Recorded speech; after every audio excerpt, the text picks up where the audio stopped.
become his slaves. So it has begun. The beginning of the end. Not quite yet, it hasn't. Come on.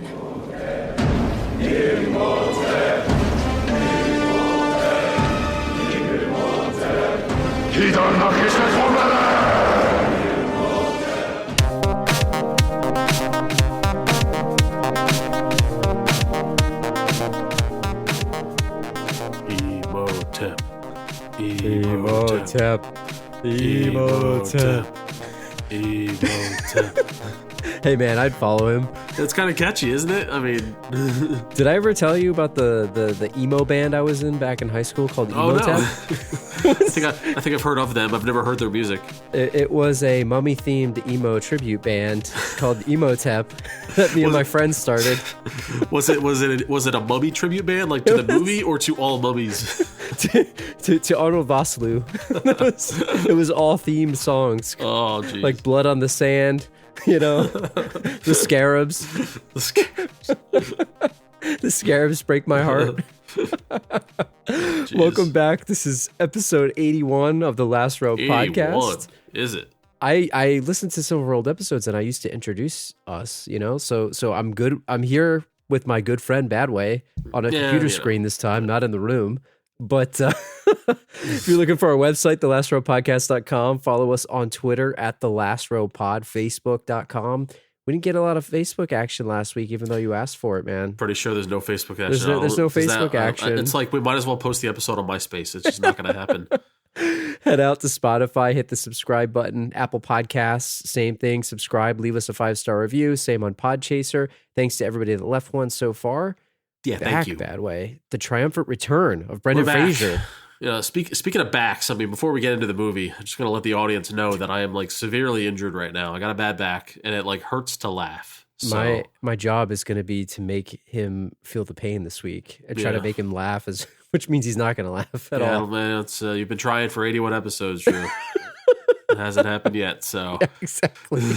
So apologize if like my energy is down a little bit, or I'm just overall, if I shout really suddenly, like that's just ignore it. Just move on with it. He's gonna be like Solid Snake and Metal Gear.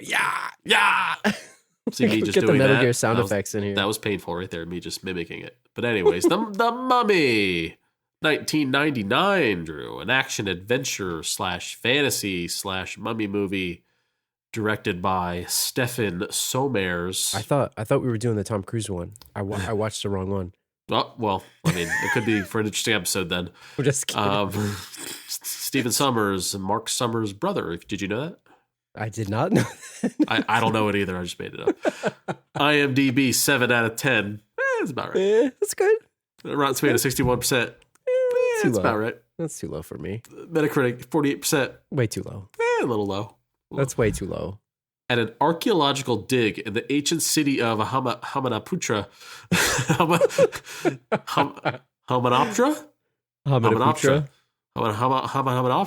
an American serving in the French Foreign Legion accidentally awakens a mummy who begins to wreak havoc as he searches for the reincarnation of his long-lost love. It's a love story.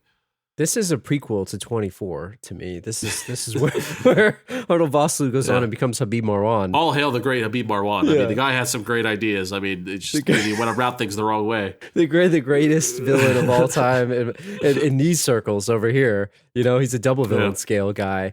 But, shout out to our old and first podcast, Bauer Hour. BauerHour.com. Go check it out. This to me, he did not accidentally awaken the mummy. Nobody accidentally awakens a mummy. You know what you're doing. This was with purpose and conviction. Yeah. They're like, let me turn this key 6 times. Let me open this key, and then let me open that key. That's what they did. You know when you walk into a house or a room and you're like, okay, this is kind of haunted. Like I can feel it, right? Yeah. I can feel the spirits in this room. Like if you're down there in the depths of wherever the hell they are, in Mummyville. In an Acropolis. Yeah. You can feel it. You know what you're about to do when you open the thing. Yeah. I mean, the energy there, man. It's just, Let me hit you with some taglines here. You just give me a quick rating here. The sands will rise. The heavens will part. The power will be unleashed. You can see it on the poster. I like That's pretty good. The legend the adventure you have yet to imagine. I don't know the legend. I don't know. I need to see the movie first. It's not like the monster movie mummy. It's a different thing. Prepare, beware, behold. I like the 3 simple words. It's got the 3s. It's my favorite so far. It's a good one. It's my favorite. Uncover the secret, unlock the legend, unleash the power. That's fine. Just okay. That one sounds too positive to me. Okay. It's like unleash the power, like something good's gonna happen. This is like the world's. Why do you want to unlock the legend? They shouldn't have. Yeah, exactly. And then here's a good one. Ready? Death is but a doorway. I'm just kidding. Ow. That's a Vigo shout out there. Death is only the beginning. Yeah. You bit off a Vigo a little too much there. You got the Gonna Vigo have to decline there. that one. You get Death is but a doorway. I'll be back. Time is but a window. I'll be back.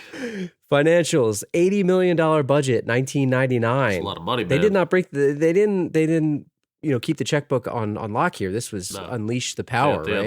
unleashed the checkbook for sure. Cumulative worldwide gross returns on this, 415 million, according to IMDb. This thing's made some money.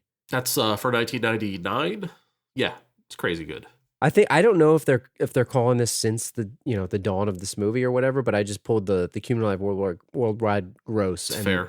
Nobody's fact checking you, Drew. For that kind of money, it's not bad from an investment. And honestly, this movie was pretty popular when it came out. And I'll go off on a limb and say, I would argue they don't make them like they used to. They don't make them like these. I feel like we say that every other episode, but maybe it's just the time period that we do. Yeah. I mean, do you think they make them like they used to? Like a silly action adventure movie. Yeah, they definitely don't do these anymore. Everything's either super serious. Yeah. Or it's like built in as a comedy. And think about what they did when they did this again. They made the Tom Cruise mummy and it flopped. Yeah. Like, I mean, it was too serious. I know they were trying to make a monster, like Marvel Universe, Monster Universe. Which I still haven't seen that. Did you see that one? No, I've seen every Tom Cruise movie, like except for that one, pretty much. Yeah. And I like Tom Cruise movies. Yeah. Not against it, but I just haven't seen it yet. Let's jump right into this one. And I'm going to hit you off with some trivia right away. Hit me off. Break me off with some trivia. Break you off with some trivia. Just the opening of this movie. We don't get a lot of the movies where they do the voiceover opening. I like it. We don't really do a lot of those. What do you prefer, that or like the title credit where they give you like the written text? I don't want to you don't want to read, right? I don't want to read. I'm too. watching the movie, man. I don't need to read. You want to be narrated Tell it to me. Yes, narrate me. So they had the gigolo from Deuce Bigalow read the opening voiceovers, but the original plan for this was to have Imhotep, Habib Marwan himself, from 24 fame, read this, but then later the director realized he probably wouldn't be able to speak English, so he gave the voiceover to the other guy. Like, shouldn't you know that going in? Yeah. Like, he kind of knew, and then he changed it.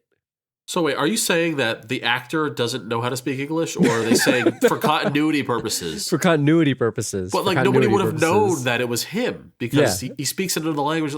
Whatever. I can't even do his voice. They overthought it. But the dude, the gigolo, has a good voice anyway, so it's fine. That guy's awesome, Oded Fair. He's one of the best. I feel like it's a good move. Like I feel like it's like an Arabian Nights kind of thing. It's like they always like talk about what's going to happen. There's a narrator. Like a ladder. It's a thing. Well, we can't talk about this movie without talking about Imhotep, the mummy, band? not the band. The band? Oh, okay. The mummy, not the band. Yeah. Not the band that was so well regarded. But the beginning of this movie, and we're going to try not to hit plot too much in this, as we always say, but the movie starts with Imhotep, this high priest of Osiris. The highest of priests. The highest of priests. Advisor to the pharaoh, Seti the First, cheating on his side piece, I guess. Yeah, I didn't get it. It's true. I gotta be honest with you. I had no idea what was going on in this entire movie. Like I got it, but I didn't get it. Were you awake? I was totally. How many times did you fall asleep? I did fall asleep around the 30-minute mark, around where Brendan Fraser was getting hung. Yeah, and then I had to rewind a little bit. Yeah. So like, why is he getting hung? I had no idea why he was about to get hung. So I had to rewind it, and then I was good from there on. I was going to ask you, like, how many times, it's a 2-hour movie, like, on a given 2-hour movie, how many times would you say you typically fall asleep, give or take? Is it twice? 1.5? Usually once, and then I'll, like, rewind, and then I'm good. Yeah. I'd say the good line's, like, 1.5 there. We could say over 1.5 is a good line. It's a good line. If we're talking, the Zack Snyder movie, then that's like a 2-day affair. Yeah, that's definitely a 2-day affair. Well, I'll explain it to you. So the way that this worked was that Imhotep was this priest and he was working for the pharaoh and he's kind of like an advisor. I got that. And he was in love with Seti's, they said mistress, and they just called it out. So it's not even the wife. Or I don't think so. The lady pharaoh. They said the mistress. The pharaoh. The pharaoh. Yeah, the pharaoh. Or what do they say? The great queen or something? Like we were trying to figure this out before the show started. But do you think, and let me ask you this, because they said, the pharaoh would let no one touch this woman. She even had body paint. It was almost like a defense mechanism. So he knew if anyone touched her, he saw that the paint was smeared. Yes. Was that tactical? Like, was that on purpose? Did the priest not know that rule because he like purposefully touched her? Well, they showed it. He tried to like repaint it. He tried to repaint it back, and it was a smudge. I must have. Maybe I did falsely twice. There you go. Maybe it was now. Maybe it was over. But there was a smudge on her arm, and I remember the smudge. He said, who did that? And he was just happened to be in there. Who touched you? And then they went public with their affair. But do you think this was that big of a deal? I mean, I know you can't like betray the pharaoh. He's the pharaoh. He can do what he wants, and he can punish you however he wants, I guess, right? But like, I don't know. Right before I watched this movie, I was literally the last thing I watched was the video of Shaggy's "It Wasn't Me." It was total coincidence because I had no idea this was the plot of the movie going in. Because I don't think I've ever seen this movie before today. I can't believe that. So if I learned, taking what I learned from Shaggy, "It Wasn't Me," they didn't even try to deny it. You gotta deny. Hey man, you have to. They should have pulled it off on some like guard. Like it was a bunch him. Of those he guys. did it. They were all painted gold. Like they could have rubbed the gold of the gold that she had. Yeah. I mean, they how could have totally know? Had secret, mistress pharaoh sex for years to come by just pinning it on this guy. Well, the other question that I have is, so they just come out and they just kill the pharaoh right there. We remember when we had regicide, patricide, matricide, all the sides.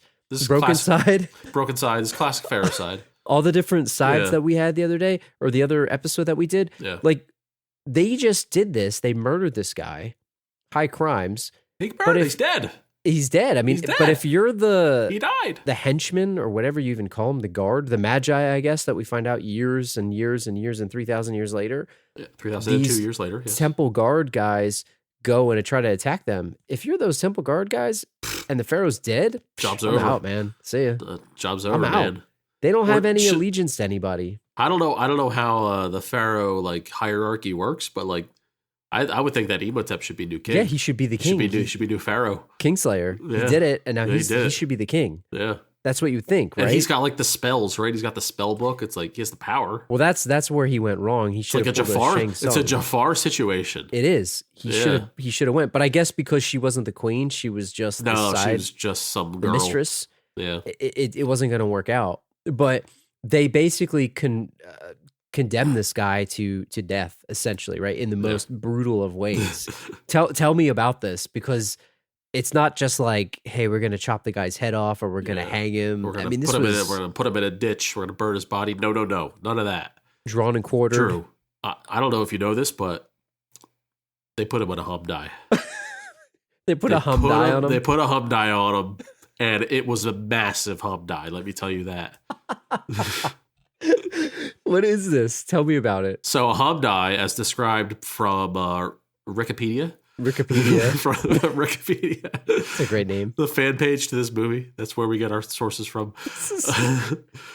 It's a curse that's an ancient malediction created by the ancient high priests of Egypt as a punishment reserved for blasphemers.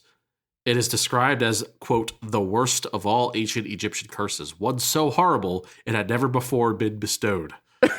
Now, Drew, how did they know it was going to work if they'd never used it before? Well, and wouldn't he, if he is the highest of priests, shouldn't he have known how to negate it? Yeah, and who carried out the Hom-Dai? If he's the one getting Hom-Dai'd on, who carried out the Hom-Dai? Like, there's no one qualified. Know? There should be he should know how to block it.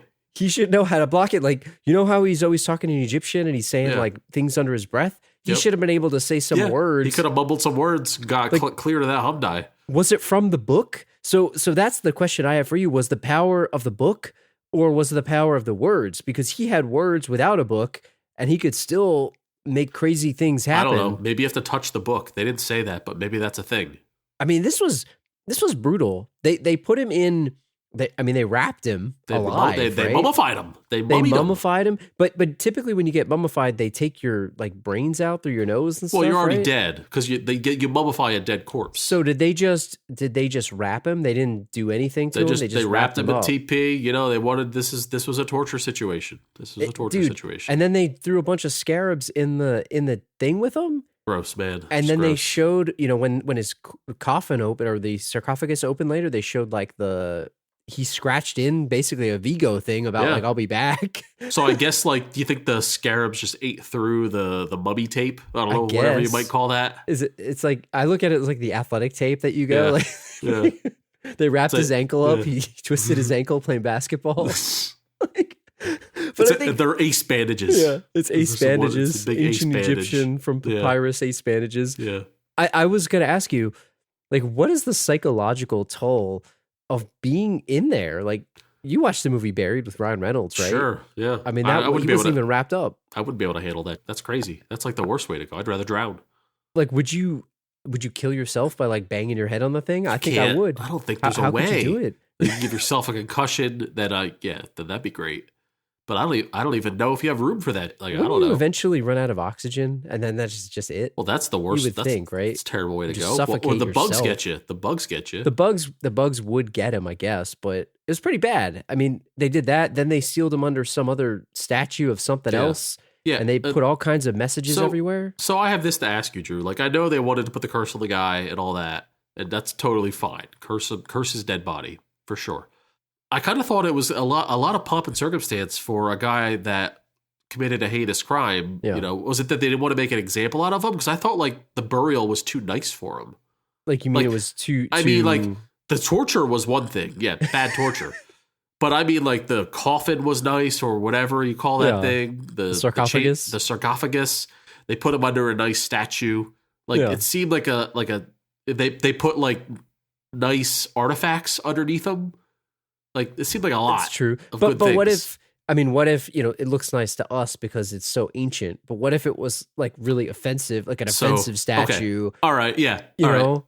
Possibly. Yeah. Like, imagine today, like if they put you in some kind of grave and they basically put like on the thing, like, this guy was a loser. This guy was an asshole. Yeah. Yeah. This guy the statue was an asshole statue. Yeah. Okay. Like, that's what I mean. Like, it was something very offensive. Yeah. Maybe it was the equivalent of that, but we can't rate it. But I see what you're saying, because to your point, it does seem like it was a lot of pomp and circumstance and fanfare to put this guy away. Yeah, this traitor to the pharaoh.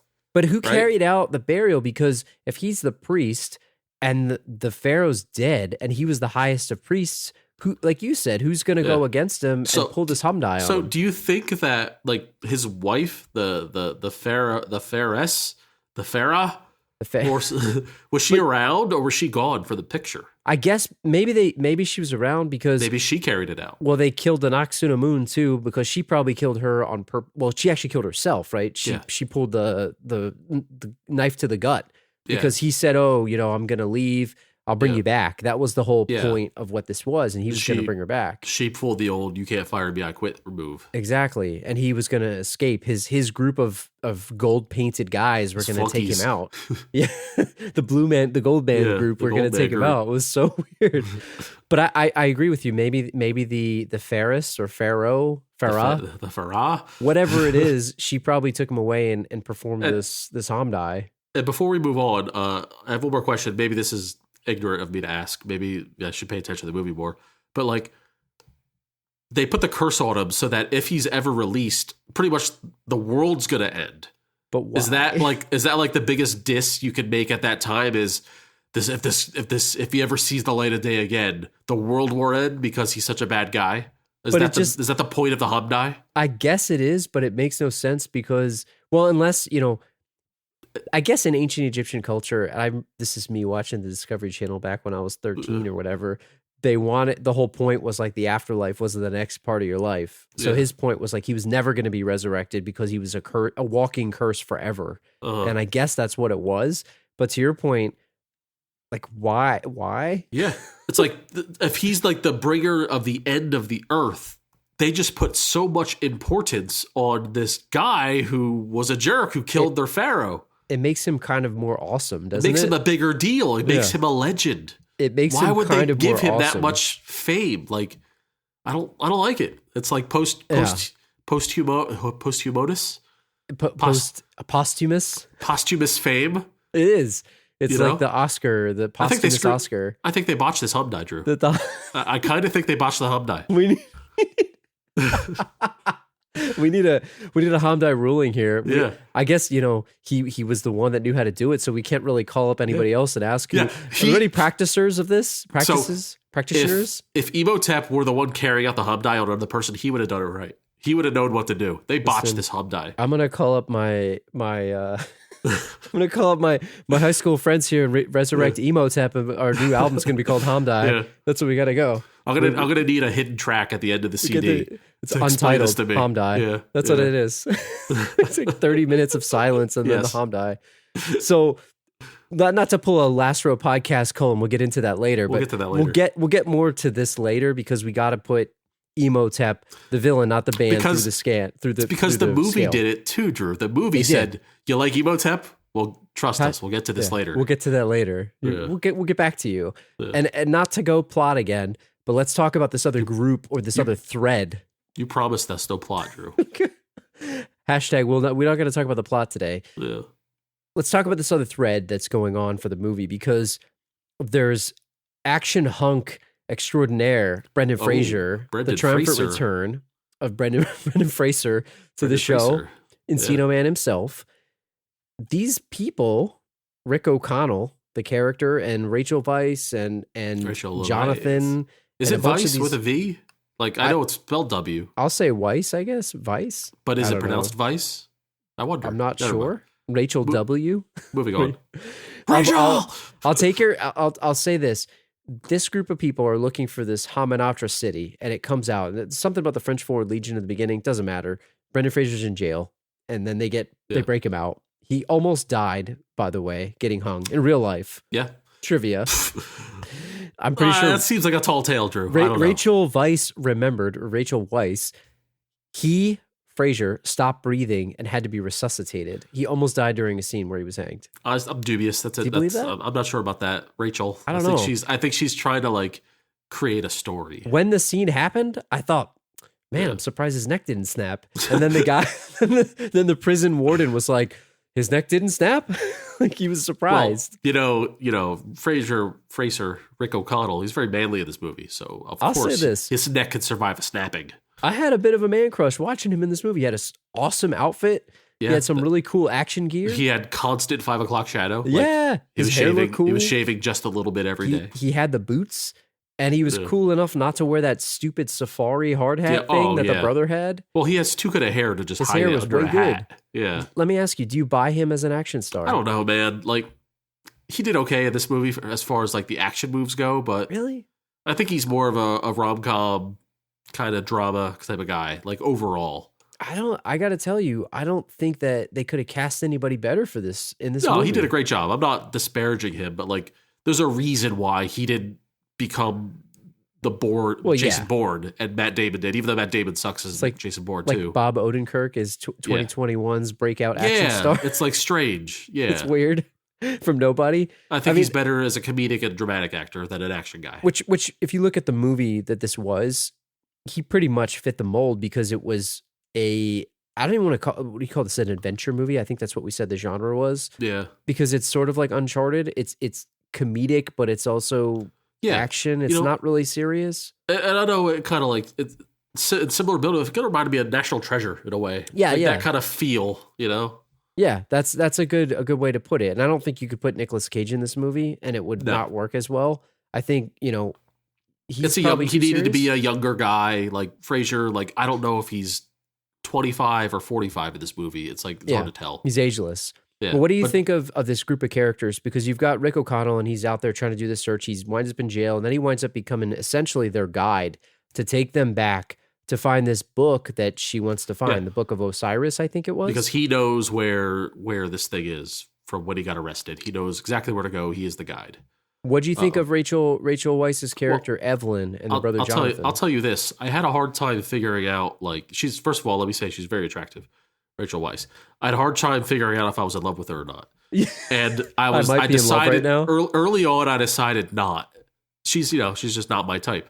But then when she went to like the market and got the Arabian outfit with the little mysterious. Yeah. I was like, oh, I can get into this. These are my people. These are more my people. Okay. You had the Brendan Fraser. You had the Brendan Fraser arc. It was different. He felt the same way. It was just a little different. Yep.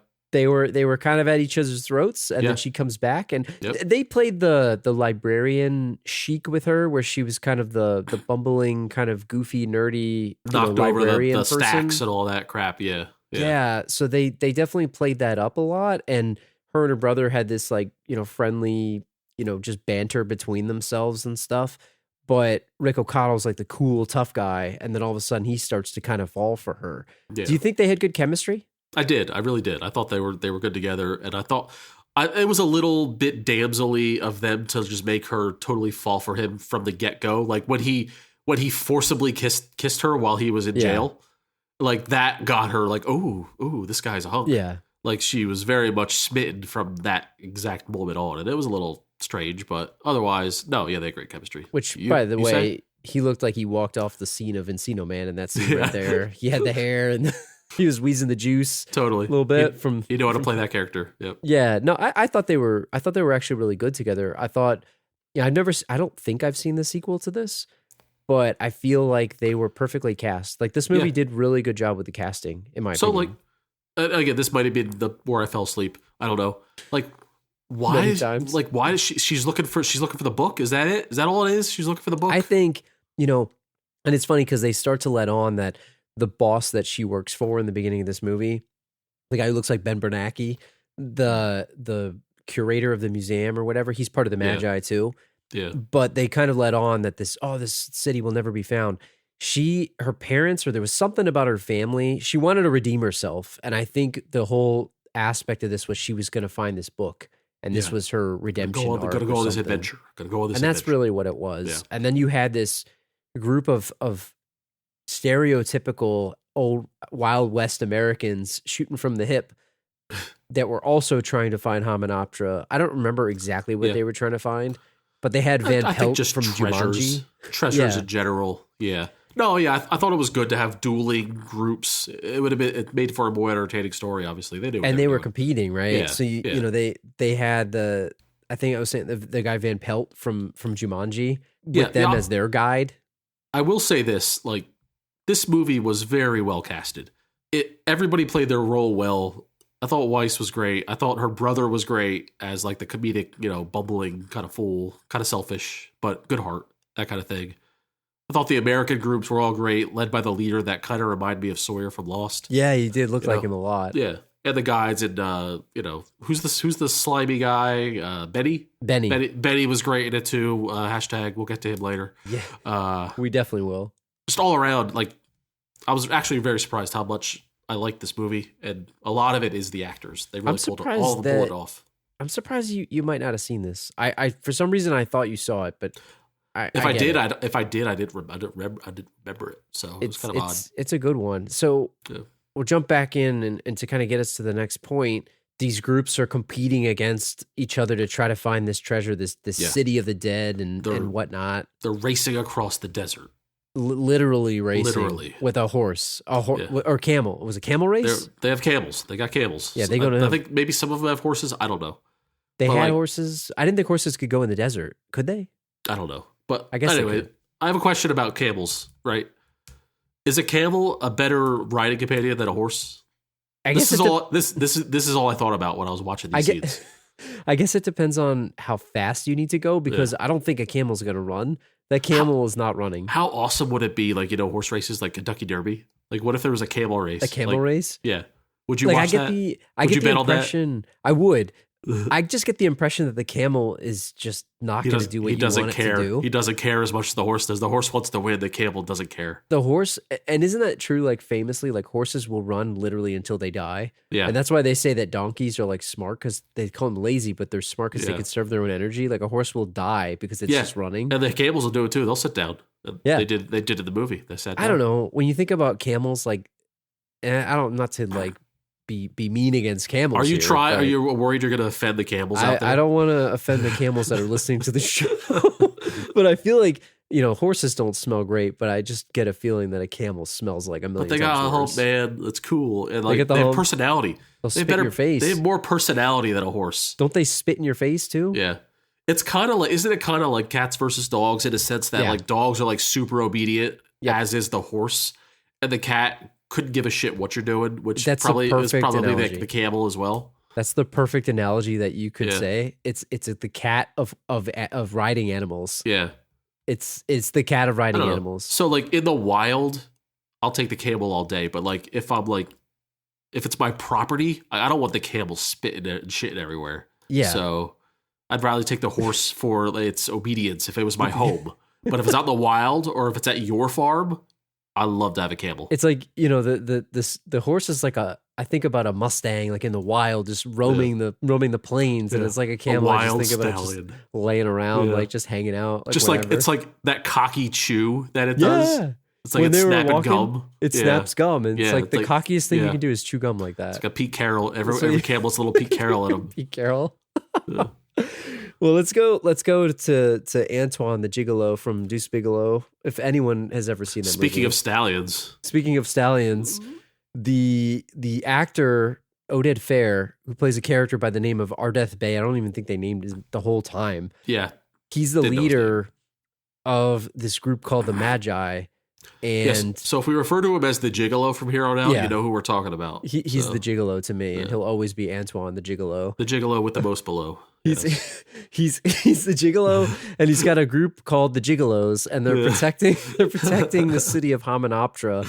But this group is basically a descendant of the group that was defending the pharaoh. Is the way that they position this thing. Super annoying. Yeah, and they must be super annoyed that they got to protect this Hom-Dai, right? Let me ask you: it's 3,000 years later, and these guys are still leading the charge of this thing. If you're part of this group, right? Because this is a situation where this is like generation after generation after generation after like so on and so forth, right? Yes. At what point do you stop believing in this curse, and it just kind of becomes like this tall tale that you're like great grandfather's 3,000-year-old mummy talked about? That was like maybe maybe grandpa's full of shit. Is this thing real? Come on now. Yeah. I don't know, man. It's a lifestyle for them, Drew. It's like this is all they have. They secretly love it. Maybe I don't know. I guess it gives them purpose. Otherwise, what are they even doing? Is this like the Knights Templar? Like it's like that kind of thing. Yeah, except there's no treasure on Oak Island here. But to your point about it being like, is it real? Like, are they feeling it? Like, I feel like the Gigolo and his Gigolo crew, you can see in their eyes the look of exasperation. Yeah. Like they're just so sick of this shit, having to fend this place off. How many groups have they fended off that were not on screen like in previous years and days and months ago? How many people have they killed? How many white people have they killed? I mean, I think a lot of people, I think about it, probably they want to defend their land. These grave robbers are coming. They're just trying to take everything. Maybe they just use it as an excuse. Maybe it's their way to get out their frustration. But yes, let's have a good murder spree. Yes, but think about it. These guys are coming. How many times they've killed so many people? Couldn't they just say, hey, you know what? Probably don't rob that grave. There's a curse that will be unleashed. But instead, they just kill everybody. And there's even like a clip that we almost played in the intro here where they're killing everybody. And they're like, stop the bloodshed. We're not going to fight you anymore, but leave. We give you 24 hours. They just killed half the people. You killed some of us. We killed some of you, but we're stopping now. Yeah. Truce. Don't go in there. Don't be a dick. Please, guys. Which, speaking of, they're all riding horses, and they were riding at the French Foreign Legion with guns. And it's like they were riding to their death. Like, how bad does it how bad is it to be the stuntman that has to fall off a horse that's running full speed behind a bunch of horses? It's like a thankless job, man. Just like the Magi, Drew, they live for this shit. The stuntmen, they love it. They love it. They love it. I think there might be few professions on the earth that people love their jobs more than stuntmen love jumping off of shit and driving cars and crashing into shit and falling off horses, man. I saw another thing of trivia that said that the director was originally wanted these guys to be tattooed from head to toe, but he vetoed it because, quote, Oded Fair was too good looking to be covered up. Well, I got to agree, man. It's true, man. I got to agree. This guy was a stallion. Yeah, man. What can you say? Yeah. So, they're basically a group of, sand Batmen just like protecting this land.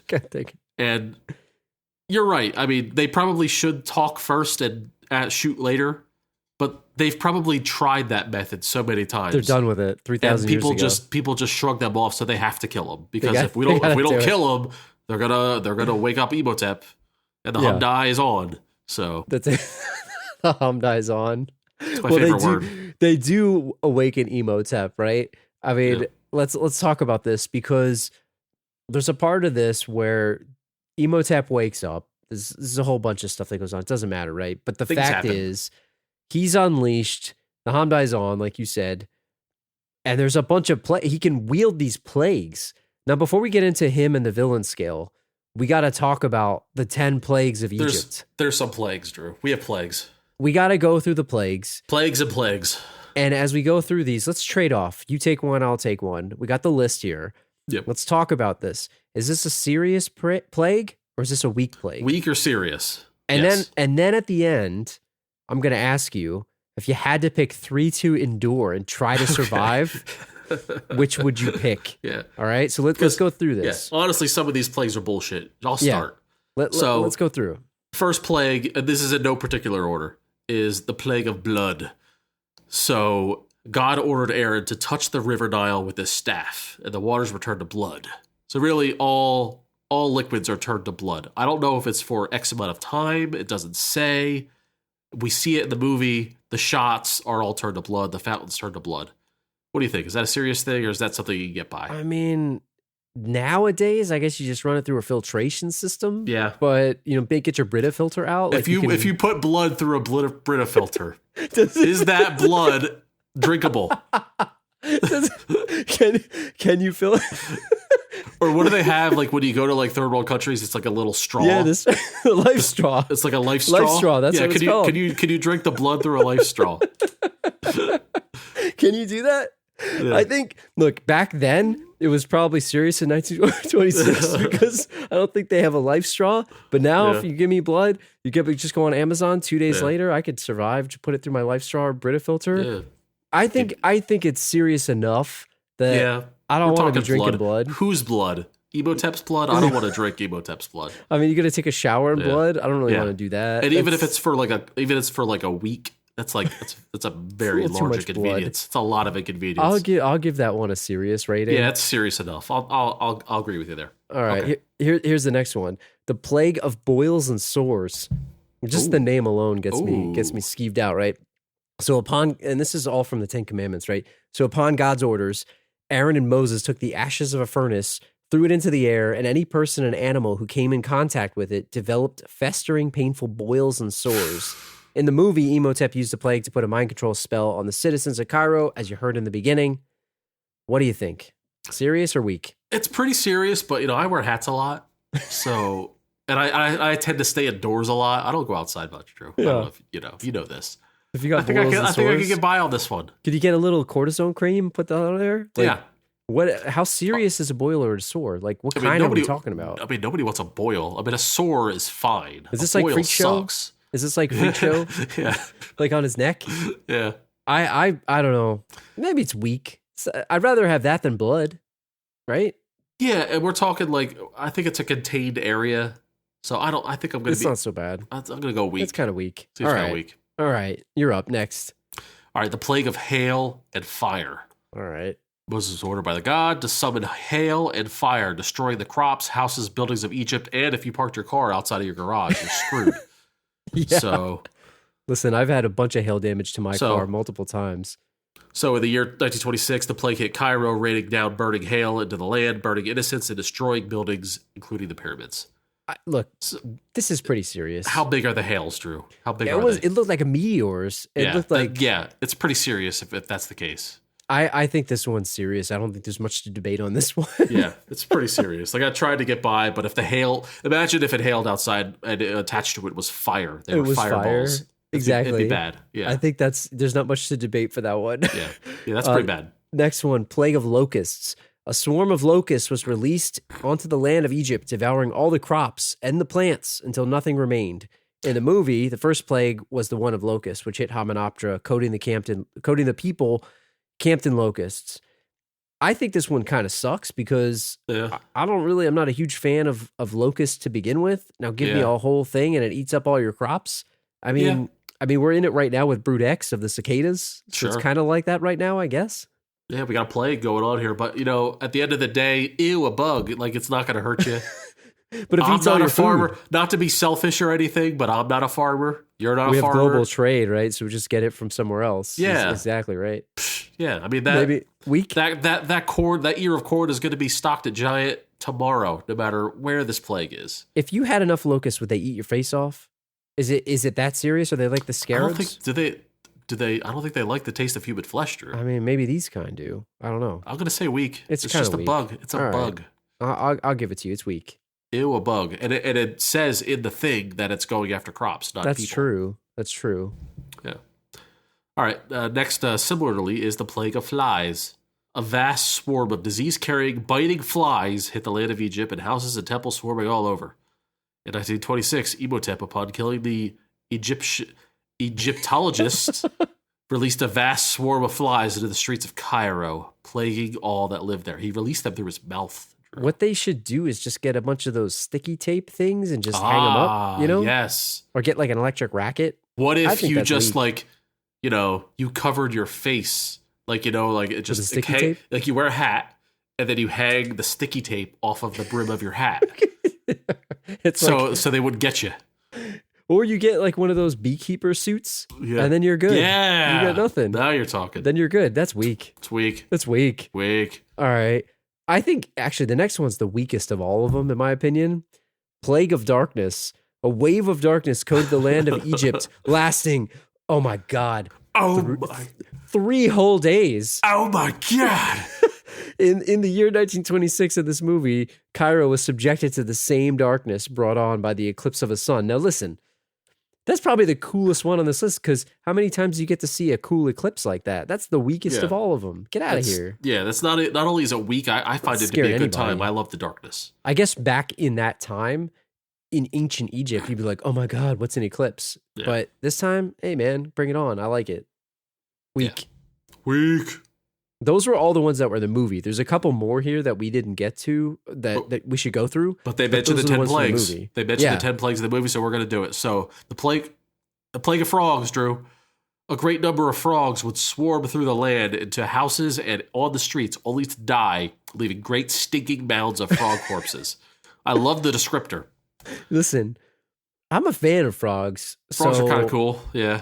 I'm not a fan of stinking mound of frog corpses. But you just get a shovel.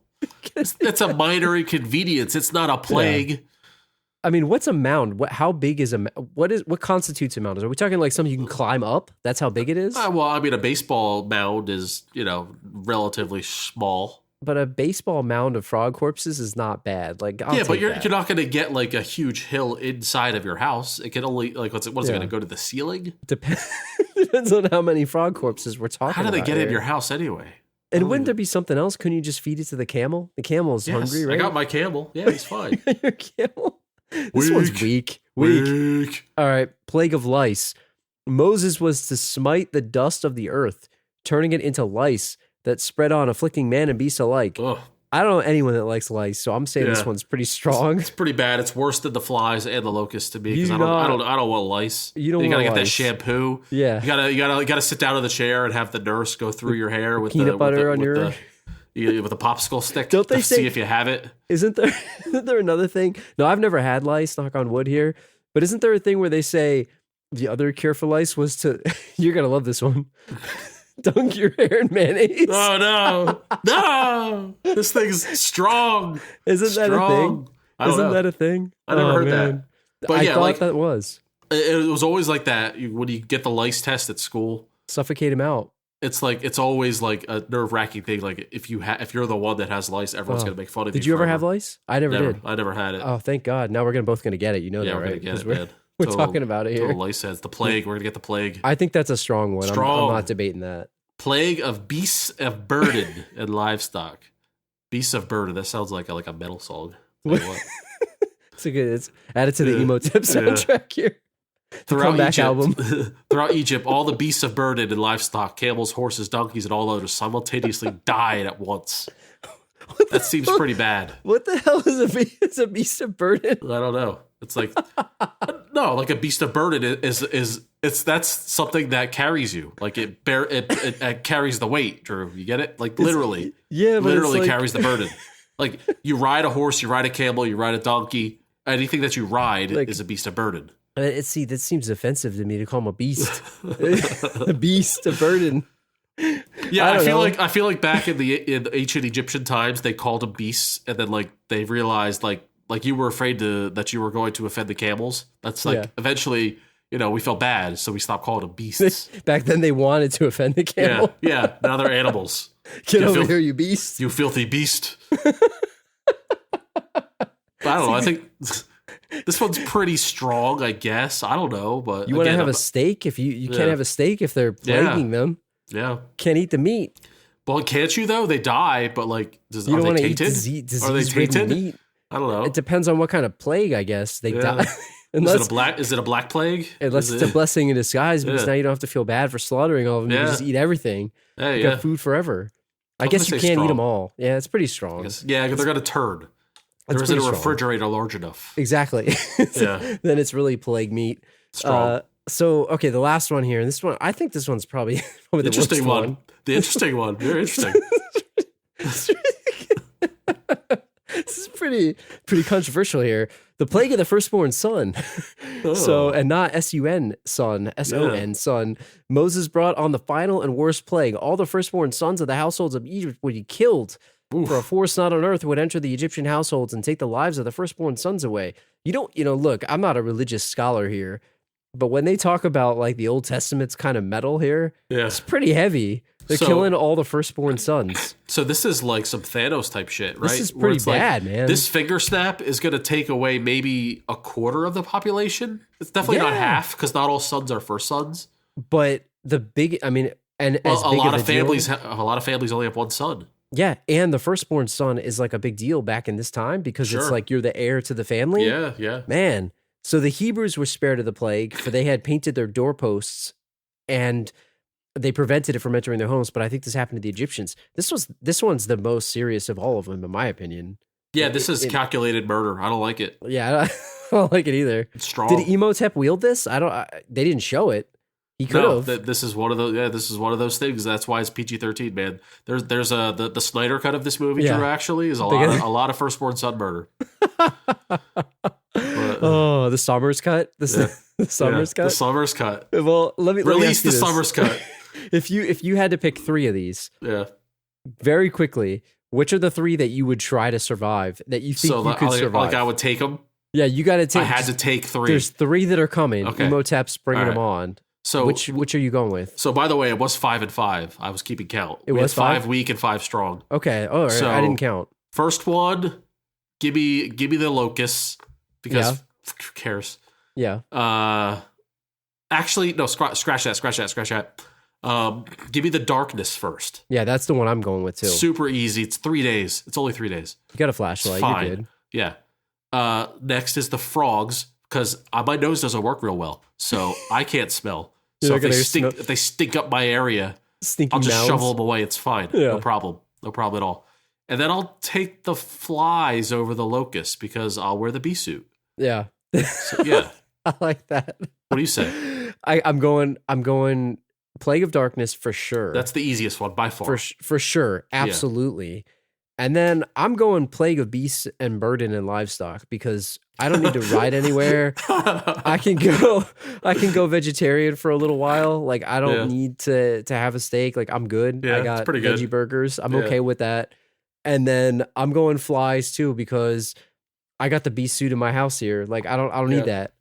Flies are fine to me. Like that's fine, but they carry disease, I guess. But I'm going with that. They're less gross than the locusts. Yeah, locust is real nasty, and the frogs. I just like frogs, so I don't want to see a bunch of them dead everywhere. It'll just make me feel bad. But flies, like, you know, it's like the buzzing of flies. You know, Vigo doesn't care. So if you guys want to pick your burdens, your plagues, send them in. Lastropod.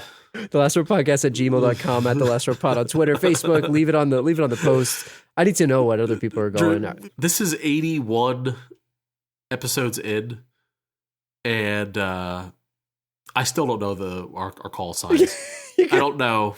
I don't know our website. I don't know our Twitter handle. I don't know our Facebook. I'm gonna good thing you're make around. You say them next time. Good thing you're around. I had to read it 81 times at least, so that's why. Exactly. Let's talk a little bit about Imhotep. We said we'd get back to it later. We get to that later. We got to it. We got to throw him to the villain scale because we're almost out of here. I thought he was pretty badass, but let's see if he holds up. Kind of was. Let's see if he holds up. Kind of a bitch. We'll see. He kind of was. Okay. So if you're new to the show, we got a villain scale. Every villain that we get, we take him through. There's 4 major categories, 1 to 5 for each. Look and style, hideout and lair. Those are 2 categories. 4 words, 2 categories. Their plan. It's like 4 a.m. And their henchmen. Yeah. So you'll see when we go through this if you're new to it. If you've been on the show, you know what we do. We've combined them to a single score this time. Badway and I are debating it. We're not going to try to do doubles and averages and all this stuff. We're going to debate this live. Imhotep, Habib Marwan, Arnold Vosloo, his look and his style, Badway. What do you got? I don't know, man. So, this is, stupid. I'm already dumb. Is this my imagination, or did he have a ponytail in the back of his bald head? I don't remember. I know he didn't, but he should have. The shaved ponytail where it's that little thing? Yeah. Like Jalen Mills used to have, that little rat tail thing hanging? Yeah, so he did have that. Okay, that was just my imagination. So he should have. So his dome was pretty ballin'. He had a great dome. Complete bald. Great bald head. Great head for a bald head. I did like his forms, Yeah. Going, gradually becoming the human-looking form again. He stole the guy's eye, stole the guy's tongue, whatever else he stole. I don't know. He wasn't overall imposing. His first form was kind of silly. You don't think so? And they even gave him silly music, if you remember. They did. They give the orchestra do like a Looney Tunes type of thing. It was Benny Hill. Yeah. He's bumping around. Yeah. So I'm going to give him a straight 3. What do you say? I kind of liked him, man. I don't know. Yeah, I didn't hate him, but I didn't. Here's why I'm gonna argue that it should be maybe higher, and maybe it's 3.5. I'll fight you on it a little bit. Okay. He made some awesome metal faces, and the way that he looked, especially when he was, I think it should be the cover for this episode. The way he was calling the sand, with Darude Sandstorm playing in the background, which he should have had Sandstorm. He should have actually. That would have been a way to up his style. Yeah. If every time instead of that do music, they should have played Sandstorm by Darude, and he's turning into the sand. So his giant sand face counts into look and style. Yeah. Oh yeah. Okay. Then okay, he gets a boost. I'll give him 4. 3.5. Are you going 4? 3.5. 3.5. We'll go 3.5. We'll go 3.5. Because he also had some good robes. He had good jewelry. He did have good robes. He had good robes. He just, I don't know. And he carried those baller books. He had the little jars with his guts in them and stuff. I'm going 3.5. Right. I think he was pretty menacing looking, in my opinion. I'll give you that point. What about his hideout and his lair? So what's his accommodations like? The sarcophagus? I mean, is it the whole place? Is that his place? But it wasn't his to begin with. I guess it is his now. Was Hom-Dai his town or no? Was it a dead town for just burying people? That's a good question. I mean, I don't know. We'll assume that it is his town. Yeah, it's like Bisonopolis. Right. Yeah, anything underground, I guess we could say is his lair, right? Yeah, it was in the crypt. Pretty cool. And he had a statue of himself too. And a statue of himself. The sarcophagus was great. He had booby traps Yeah. in his lair. Scarabs. It's kind of balling, man. Yeah, I might go 4. I'm going. Should we go 4.5? You Push want it? 4.5. I kind of want a half up. I don't know, man. Like, well, why? Like, besides, why would you say the half point extra? Well, because he had like fake mummy guards or real mummy guards. They busted out of the ground. He had his guard guys. He had the scarabs. He had all kinds of booby traps. He had a sarcophagus that had inscriptions that he wrote, like basically the Vigo, time is but a doorway. I'll be back.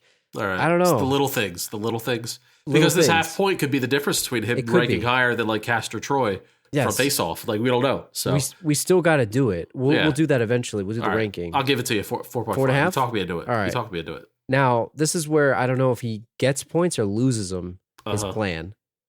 He just got woken up from a humongous slumber, Drew. It's like 3,000 years. It's like 3,000 years, man. He just woke up. So, like, forgive him if he doesn't have a plan, waking up from the Hom-Dai.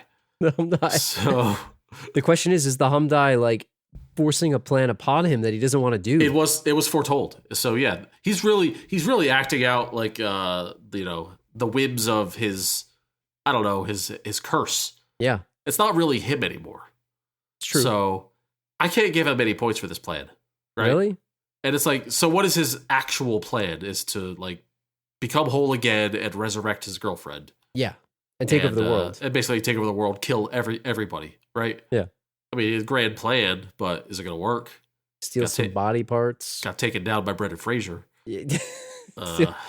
Steal some eyes and tongues, and who else knows what else he stole? Something else, man. I don't know. He's going to need that if he's going to take his girlfriend He's going to back. resurrect his girlfriend. He's got to get that. Which guys? I mean, I'm gonna have to say 2, just because it's not his plan. I agree with you. I'm actually agreeing. I'm agreeing with you on that one, definitely, because he kind of got forced into this thing.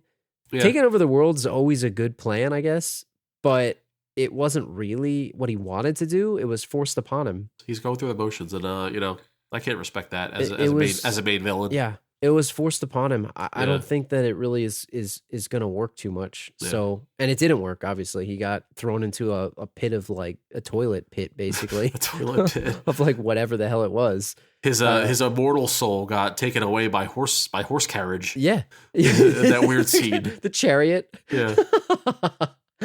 Which was the funniest part is, you think about it, his plan failed twice. Not only, maybe 3 times. It failed when he cheated on the girl, or cheated on the Pharaoh's girl there, right? So he failed at that. Then he failed to bring her back because he got arrested. And then he got killed and then entombed. Yeah. And then it failed when he came back. So 3 times. So yeah, definitely 2. Thinking maybe back we should on dock it, more. When he was it's pretty weak. When he was bagging the mistress, he should have had a plan in place to survive that. Yeah. To overthrow the Pharaoh and live. Very bad planning on his part. Why didn't he have? I kind of want to take a point away here. Why didn't he have? Why didn't he have her meet her at his place? Why was he? Think about this. How audacious and cocky this was. Yeah, I mean, it's a move. It's a power move. It was a total power move to do the deed in the guy's own bed. But it was weird because it seemed like it was in his own bed, but she's the mistress. She doesn't even belong there. It's neither of their beds. It's like you bring a random girl to, like, somebody else's house. This guy's a wild man. Should we take a point away or give him an extra point? 1.5. It's pretty bad. Yeah. I mean, think about it. He had no business hooking up with her in that place. No, it was totally reckless. The degree of difficulty was definitely raised to the highest degree. For no reason. Yeah. For no reason at all. It was ridiculous. Yep. All right, 1.5. What about his henchman? How's his muscle? I don't know. Does he have a sub-boss? I want you to go first on this because I have feelings. All right. You go ahead. I think it's actually pretty weak because the reason why it's like he has these random priest guys painted in really weird gold paint before he dies, which is kind of weird. We said the Goldman group. So we got those guys. They're not very effective. They were, like, out of shape too. Yeah, they were out of shape. They got him caught the first time. And then they got him caught too when he was trying to resurrect the priestess or the girl, Anaxuna Moon. got caught twice, and then they all died even though they were dead. So they weren't effective, and they let Brendan Fraser and them kill him. So they're pretty weak. And then he gets Benny, the most spineless of guys, to be his sub-boss, sort of like henchman lackey guy. Not even a sub-boss. He's just helping him out. It's like a guide, like a living guide. Yeah. I mean, and then he had like a bunch of other random traps and stuff like the scarabs. I guess you could call them the henchmen, sort of, but they're like mindless creatures. I guess you can't call the plague stuff henchmen. It's not fair on the list. Not fair. But I honestly want to give him like a 1 here, to be completely fair. Yeah, I don't think any of his henchmen or his muscle was formidable in any sense. I mean, Benny couldn't fight to save his life. In fact, he runs from fights. I kind of give him I guess 1 all now. of his like his slaves. I mean, all they did was really mob. They didn't really do anything. They were just in the way. Yeah, and they kind of like they mobbed the gigolo, and he somehow got out of it at the end. So they must not have been that tough. How did he not die in this movie? By the way, like I guess he's too much of a stallion. The director couldn't let it happen. He was too beautiful for us to kill him. Let me ask you this before. Well, first of all, let's officially rank it. So I'm gonna go 1. I agree. Do you have objections? No, 1. So what do we have there? Let's see. What is it? 3.5, 4.5, 1.5, and 1. What is that? 10.5? 10.5. I don't know. Out of 20. I mean, that's kind of middle of the pack. Yeah, I thought he was going to score higher. They started off hot, and then he faded. He got the layer, that's for sure, and the look, but not the plan to. It just fizzled out. It's not his fault though. I mean, the plan of the henchmen, like he didn't assemble that crew. He's sort of a forced villain. He didn't make that plan. He was a blasphemer, but not a world dominator. No. Let me ask you real quick about Benny before we get out of here. We're close to getting out of here. Would you have done what he did in this scenario? Like, the mummy is bearing down on you. He's about to kill you in like an unimaginable, horrifying way. Would you assist the being, the ghoul, about to destroy the world if it saved your life, even for a little bit? I don't think I could do it because I don't think I could have. I don't think I could stomach it. But the guy that this guy was, I definitely could see it. It's within his character to do it. Totally, it was within his character. But even if you had if you helped him a little bit with plans of betraying him eventually, would you start to help him? Which is by definition helping him. Is that a ends justify the means kind of thing? Like, let me help him a little bit till I can go find a cat and throw in his face, and he goes.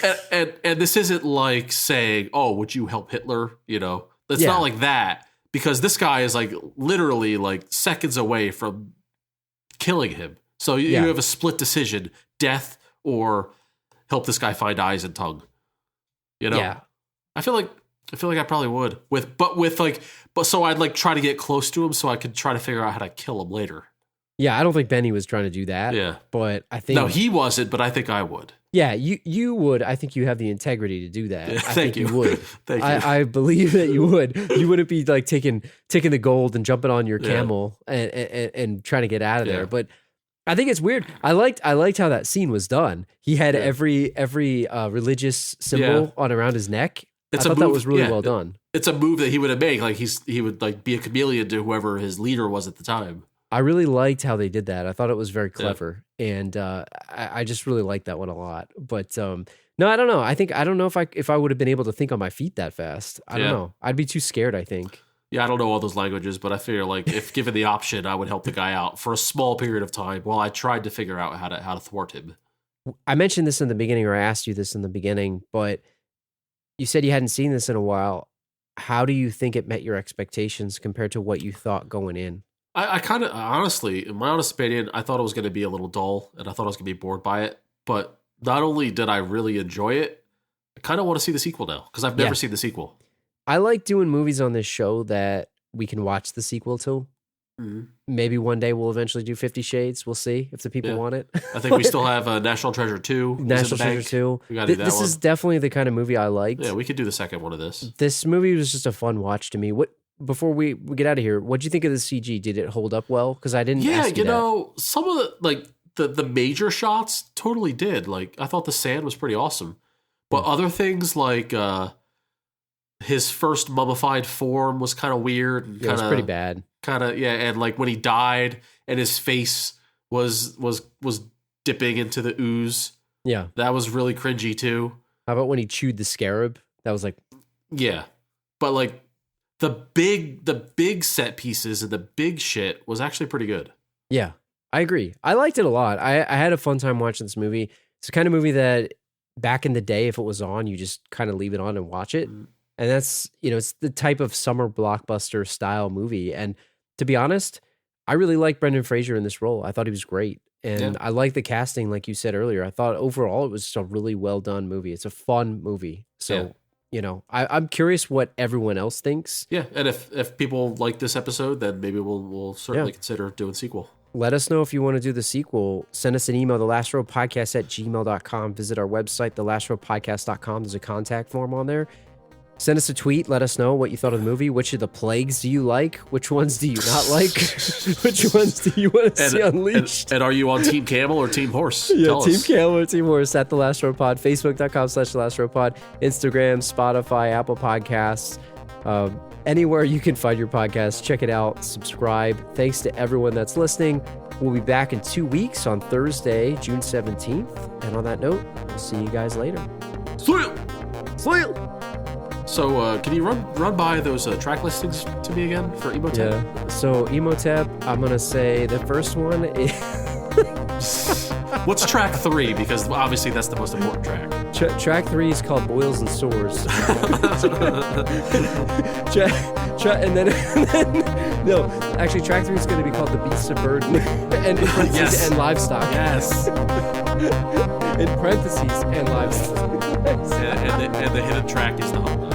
Yeah, the album Hom-Dai, self-titled album. Or I don't know, where's Hom-Dai? Is Hom-Dai the album? Hom-Dai the album. Hom-Dai the album, dude. Yeah, because it's such a curse, so horrible, it's never been bestowed. If you open the CD.